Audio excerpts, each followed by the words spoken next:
हरे कृष्ण, राधे राधे। आपका हमारे चैनल पर स्वागत है। निर्जला एकादशी व्रत कथा। श्री भीमसेन बोले, हे पितामह, भ्राता युधिष्ठिर, माता कुंती, द्रौपदी, अर्जुन, नकुल और सहदेव आदि एकादशी के दान व्रत करते हैं और मुझसे एकादशी के दिन अन्न खाने को मना करते हैं। मैं उनसे कहता हूँ कि भाई, मैं भक्तिपूर्वक भगवान की पूजा कर सकता हूँ, परंतु मैं एकादशी के दिन भूखा नहीं रह सकता।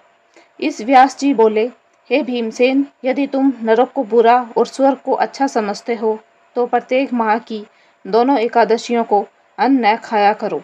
इस पर भीमसेन बोले, हे पितामह, मैं आपसे प्रथम कह चुका हूँ, मैं एक दिन एक समय भोजन किए बिना नहीं रह सकता। फिर मेरे लिए पूरे दिन का उपवास करना, यदि मैं प्रयत्न करूँ तो एक व्रत अवश्य कर सकता हूँ। अतः आप मुझे कोई एक व्रत बतलाइए जिससे मुझे स्वर्ग की प्राप्ति हो।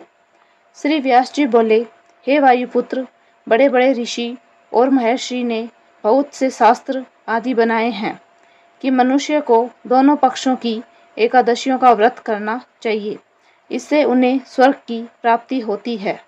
श्री व्यास जी के वचनों को सुनकर भीमसेन नरक में जाने के कारण अत्यंत भयभीत हुए, लता के समान कांपने लगे।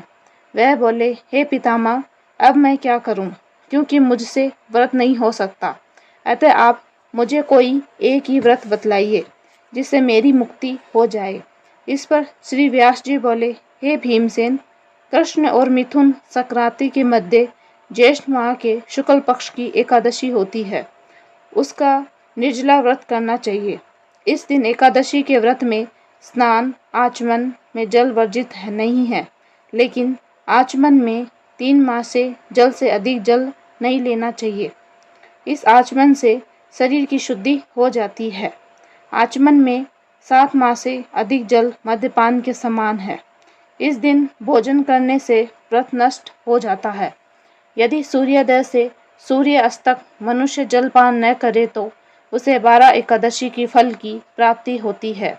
द्वादशी के दिन सूर्योदय से पहले ही उठना चाहिए और स्नान करके ब्राह्मण को तथा योग्य दान देना चाहिए।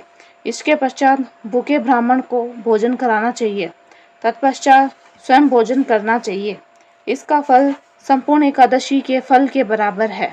हे भीमसेन, स्वयं भगवान ने मुझसे कहा कि इस एकादशी का पुण्य समस्त तीर्थों और दोनों के पुण्य के बराबर है। एक दिन निर्जल रहने से मनुष्य पापों से मुक्त हो जाता है। जो मनुष्य निर्जल एकादशी का व्रत करते हैं, उसको मृत्यु के समय भयानक यमदूत नहीं दिखते हैं। उस समय भगवान विष्णु के यमदूत स्वर्ग से आते हैं और उनको पुष्पक विमान पर बिठाकर स्वर्ग को ले जाते हैं। अतः संसार में सबसे श्रेष्ठ निर्जला एकादशी का व्रत है।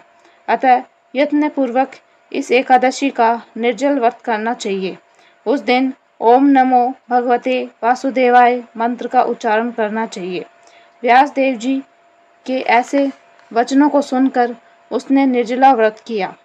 इस एकादशी को भीमसेन या पांडव एकादशी भी कहते हैं। निर्जल व्रत करने से पहले भगवान की पूजा करनी चाहिए और उनसे विनय करनी चाहिए कि दूसरे दिन भोजन करूंगा। मैं इस व्रत को श्रद्धापूर्वक करूंगा, इससे मेरे सब पाप नष्ट हो जाते हैं। इस दिन एक बड़े वस्त्र से ढककर स्वर्ण सहित दान करना चाहिए। जो मनुष्य इस व्रत को दोपहर में स्नान तप आदि करके करते हैं, उनको करोड़ों फल स्वर्ण दान का फल मिलता है। जो मनुष्य इस दिन यज्ञ होम आदि करते हैं, उसका फल वर्णन भी नहीं हो सकता। इस निर्जला एकादशी के व्रत से मनुष्य विष्णु लोक को जाता है। जो मनुष्य इस दिन अन्न खाते हैं, उन्हें चांडाल समझना चाहिए। वे अंत में नरक में जाते हैं।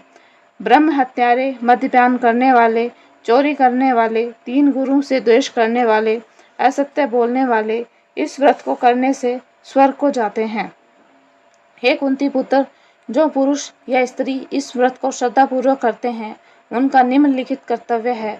उन्हें सर्वप्रथम विष्णु भगवान की पूजा करनी चाहिए, तत्पश्चात गौ का दान करना चाहिए। उस दिन ब्राह्मणों को दक्षिणा, मिष्ठान आदि देना चाहिए। निर्जला के दिन अन्न, वस्त्र, छत्र, उपान्ह आदि का दान करना चाहिए।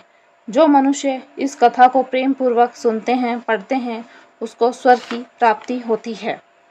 फलाहार, आम का सागर, दूध, आम, अन्य फल। हरे कृष्ण, राधे राधे।